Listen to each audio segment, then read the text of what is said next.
full of new Santa Claus in the toy department this year. That's very admirable, Mrs. Walker. Not exactly.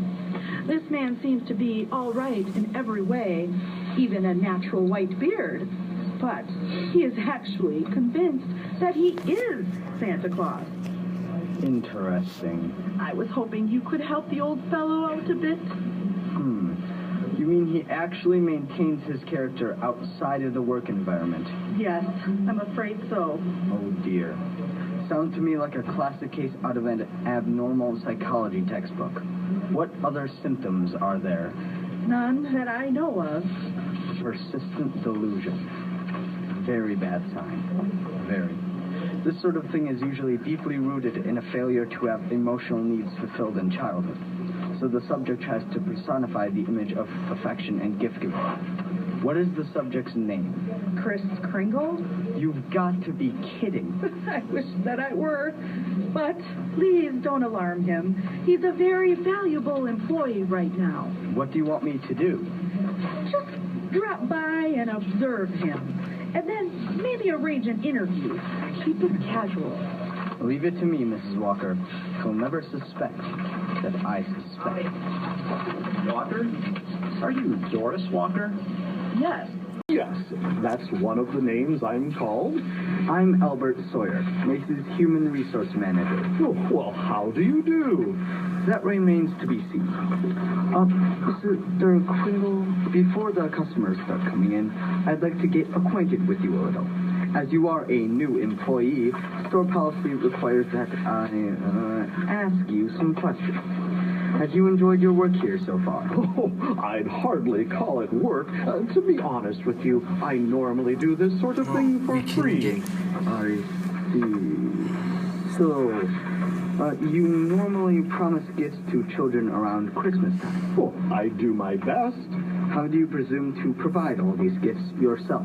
Well, Santa Claus has a lot of influence in making things happen. And you sometimes go back to the North Pole at night to manufacture the gifts, right? Actually, no. I live with my reindeer. Excuse me? Well, yes. I'm temporarily staying at the home of the zookeeper. I help her feed the reindeer and see that they are all right. Oh. Well, let's move on. Can you tell me what 3 times 5 is, Mr. Kringle? Oh, don't you know? I want you to tell me. Well, 15, of course. Good. Thank you.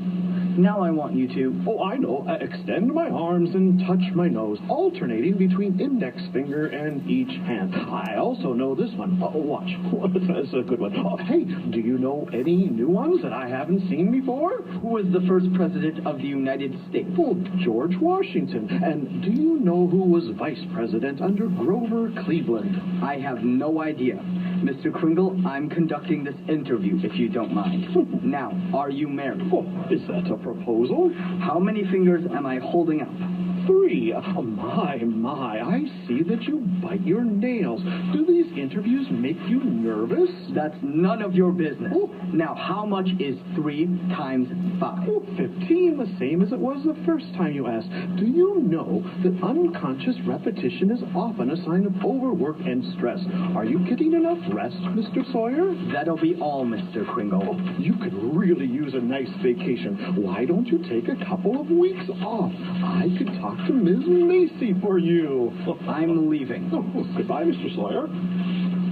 Mrs. Walker, that man, he definitely has a rampant psychosis. Who?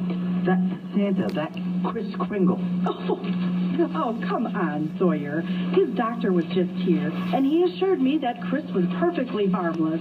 Perfectly harmless? Cases like this often become violent when their delusions are attacked. If that man is allowed to continue to work here, I will take no responsibility for the consequences.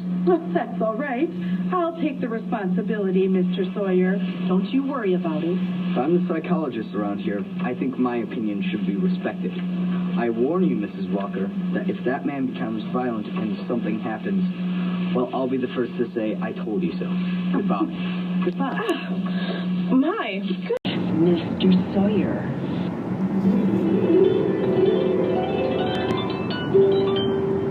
And so, It gives me great pleasure to introduce Mr. Albert Sawyer.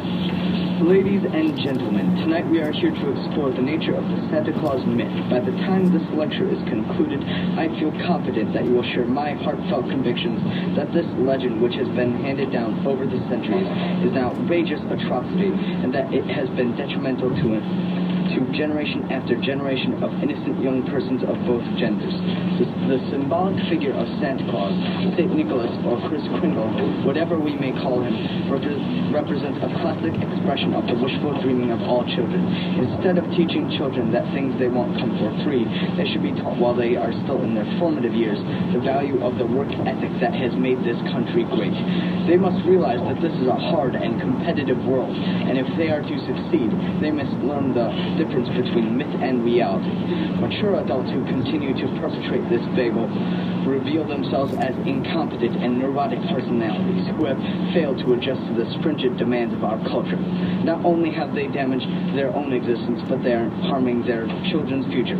A child who does not understand this marked difference between fact and fiction will grow up still clinging to infantile fantasies and never be able to face the cruel truths of today's world.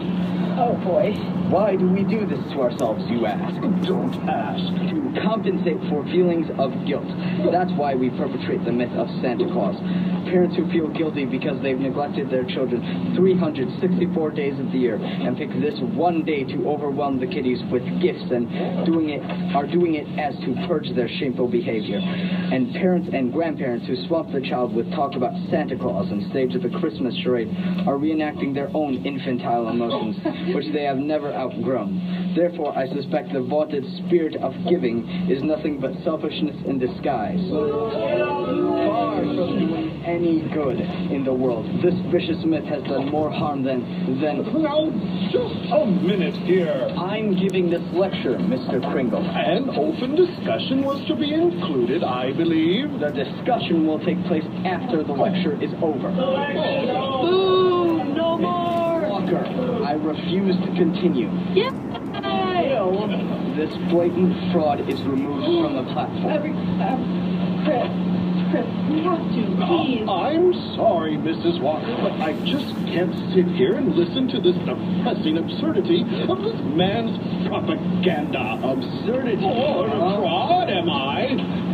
Don't you try to threaten me with that cane, Mr. Kringle. Mrs. Walker, I told you he would get violent. Stop. See, he hit me. He hit me. Did no such thing. Okay, let's calm down here. Albert? Chris? Now look here, Mrs. Walker. Are you going to allow this dangerous maniac to assault your employees? Oh, he's quite harmless, Mr. Sawyer. Maybe we should let the police decide that. This concludes our meeting for this evening, ladies and gentlemen. Thank you so much for coming, and Merry Christmas to you all. I'm perfectly capable of defending my person against attacks, Mrs. Walker. Please, Chris, for the sake of the... All right. I'll see you at the store tomorrow, then. No, Chris. Would you just wait in the hall, please? I'll talk to you in a minute.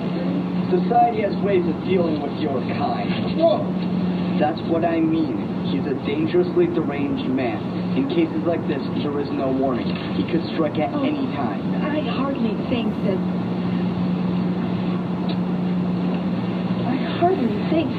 This could really backfire on Macy's. If Bloomingdale's or the press should find out that our Santa is possibly dangerous, the repercussions could be devastating. I'm telling you, Mrs. Walker, Kringle is a stick of dynamite with a short fuse. I warned you.